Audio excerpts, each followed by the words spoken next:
Air signs, tignan natin ano po ang mensahe para sa iyo ngayong araw. Keep in mind po na ito ay general reading lamang, so hindi po lahat ay makaka-relate, so be open-minded.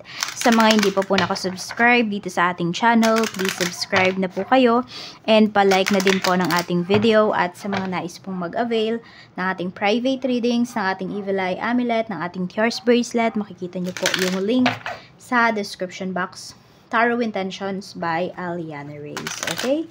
Check po natin ano yung mensahe. We have job. Ayan. Meron bang naghahanap ng trabaho? Or feeling nyo ba nasa tamang trabaho na kayo? Nasa tamang path na po kayo? Tignan natin, sabi nga dito, love what you do and do what you love.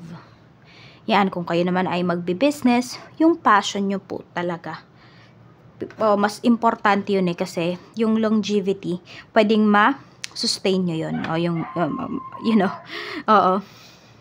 Kaysa dun sa, kunwari, sa trabaho na hindi nyo naman talaga gusto, or more on, sabihin natin, sa business na hindi nyo naman talaga gusto, diba, inumpisahan nyo lang yun kasi yun yung uso.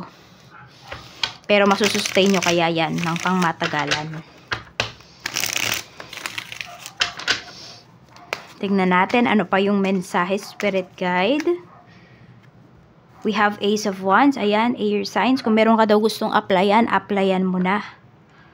Oo. Or kung ano man tong pagiging creative mo ngayon pagdating sa trabaho, ilabas mo na daw yan. We have 7 of Swords. Pero alam mo, nakikita ko sa'yo dito, tahimik ka lang naman pagdating sa work. As in, focus ka pagdating sa trabaho. Siguro dati, sobrang open ka. Alam mo yun, parang open arms ka pagdating sa mga co-workers mo. Pero ngayon, hindi na kasi. Ewan ko, parang nadala kasi yung energy mo dito. Okay, so pwedeng mayroong mga naganap, no? May mga kaganapan sa trabaho na... Okay, ano ba yung sinasabi ko? Yun, basta parang nadala yung iba sa inyo dito. Ngayon, tahimik na lang kayo. Sobrang focus nyo na lang sa work. We have Page of Cups, or meron dito nag-iisip kayo talaga na kung gusto nyo bang lumipat ng bagong trabaho or mag-resign na dito sa work ninyo. We have 5 of Swords. Meron ding mga tao dito, air signs, na hindi sineseryoso yung sinasabi mo. Okay, meron ba kayong mga pangitain? Ano yan? Clairvoyant yata yung iba sa inyo. So, pwedeng sinasabi nyo yan sa ibang tao before.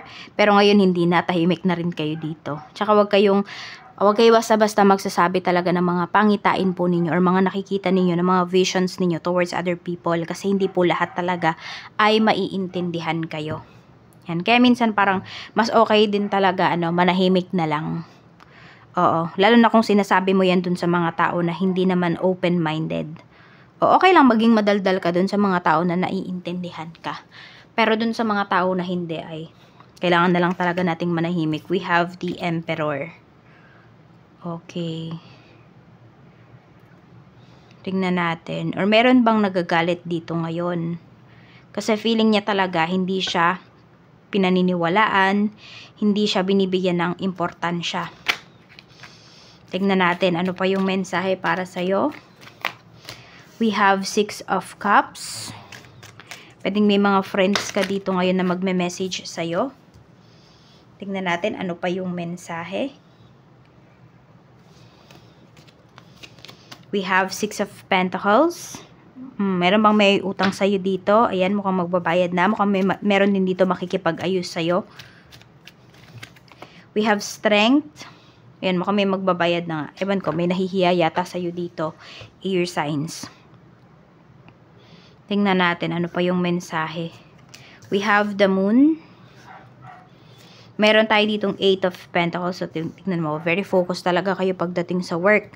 Pero yung iba sa inyo, mahal nyo yung trabaho nyo. Kaya lang kasi, pwedeng sabihin natin, hindi niya na ba nasusustain yung mga pangangailangan po ninyo? Pwedeng hindi niya na nako-cover, no? Yung lahat ng expenses sa bahay, sa family. Kaya po yung iba sa inyo dito, pwedeng, yun, nagdadalawang isip na talaga kayo kung magstay ba kayo dito sa current job nyo or aalis kayo. Sige, tignan natin kung kayo ba ay aalis dyan sa current work ninyo. Makakahanap ba agad kayo ng work? 5 of Pentacles, actually hindi. Hindi kayo agad makakahanap ng trabaho. So, ang gawin niyo po bago talaga kayo mag-resign dito, you make sure na meron ka ng lilipatan. Kailangan yung manigurado dito, air signs. Okay, tignan natin. Okay, kung lilipat ka ba ng work, mas malaki ba yung kikitain mo? Pero syempre, nasa sa inyo naman to kung ano yung hahanapin nyo. Temperance, hindi daw agad.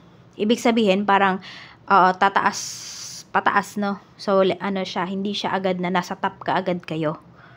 Air signs.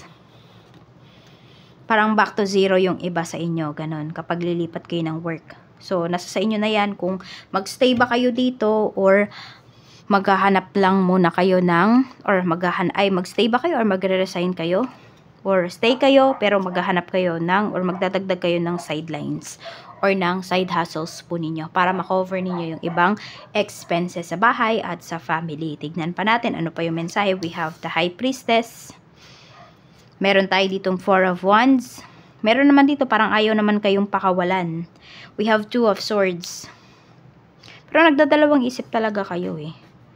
Tingnan natin. Ayan, baka may ino-offer sa'yo yung, ano mo, yung friend mo na online job or side hustles. Ayan, nasa sa inyo yan. Kung kaya pa ba ng sked ninyo. Pero kasi nga yung iba sa inyo, kung naghahanap naman kayo ng other source of income, why not try nyo to? Yan o. Minsan kasi iba sa inyo, air signs, kayo yung tumatanggi dun sa mga ino-offer sa inyo ng mga friends nyo eh. Diba? Pagkakakitaan talaga yun eh. Ewan ko kung ba't may takot kayong ganyan. Di ko alam kung natatakot, may trust issues ba kayo, ganyan. O, sabi ko nga pala dito kanina, no, yung iba sa inyo nadala na kasi kayo. Kaya din siguro. Ayun, so para hindi ka na mag-isip, just say no na lang siguro. Diba? Or para hindi ka na din mabagabag kasi hinihintay ka ng friend mo. Tignan natin ano pa yung mensahe. Okay, so mukhang meron dito ay makaka-receive kayo ng new contract. So, pwedeng mare-renew po yung inyong kontrata pagdating dito sa trabaho ngayon. Tignan natin ano pa yung mensahe. Meron naman dito parang biniro ka lang niya. Okay, basta meron siyang idea na binigay sa'yo. Pero pabiro lang yun eh. Pero tumatak sa isipan mo yun, air signs. So, pwedeng pinupursu mo na yun ngayon. O, okay pala yung nasabi niya sa'yo. Parang nadulas lang kasi tong kaibigan mo na to sa'yo eh. Doon sa sinabi niya. Tignan pa natin ano pa yung mensahe. Okay, so ayan po, meron naman dito, hindi ko alam kung high paying jobs na ba yung trabaho ninyo or meron po kayo ditong mahanap talaga, no, na trabaho na madali lang, kayang-kaya po ninyo, pero malaki yung kikitain nyo. So, tignan pa natin ano pa yung mensahe. Okay, meron naman dito, may babayaran eh. Hindi ko alam kung binibili ba yung lupa ninyo or pinapaalis ba kayo dyan sa lupa tapos babayaran lang po kayo ng certain amount tapos ayan, aalis na yung iba sa inyo. Ayun. Meron dito, parang ganun yung gagawin. Babayaran kayo. Tingnan natin, ano pa po yung mensahe, spirit guide. Okay. Tingnan natin kung ano pa yung makikita ko dito. Let's see kung meron pa.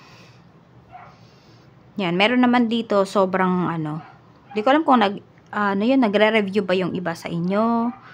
Naghahanda kayo sa interview. Ayan, galingan nyo lang po. Makakapasa talaga kayo dyan sa interview ninyo. Maganda yung energy na pinapakita dito. So, actually, magaan naman yung energy ninyo, air signs eh. Tsaka more on trabaho talaga yung pinapakita dito. So, pwedeng iyon yung isa sa mga pinoproblema ninyo ngayon. Yan yung mga struggles po ninyo sa pagdating sa trabaho, sa paghanap ng trabaho. Ano ba yung pwedeng maging sideline? So, ano lang talaga kayo? Sabi nga, piliin nyo yung gusto ninyo. Or ngayon, siguro yung iba sa inyo, hindi nyo pa yan magagawa. Eh, di piliin nyo lang muna kung saan ba kayo makaka-survive. Oh, kasi sa totoo naman yun, hindi naman talaga lahat ng tao na nabibigyan ng ng pagkakataon, 'di ba, na gawin yung gusto talaga nila. May mga tao talaga na nag-i-stay sa isang trabaho kasi yun yung nakakabuhay sa kanila.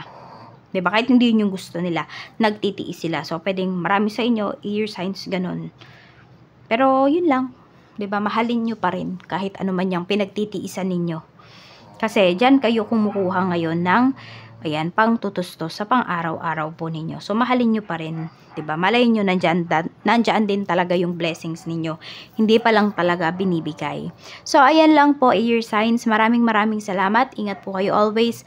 And, sa susunod or bago matapos ang month na to, hindi na jobless yung iba sa inyo na naghahanap ng work.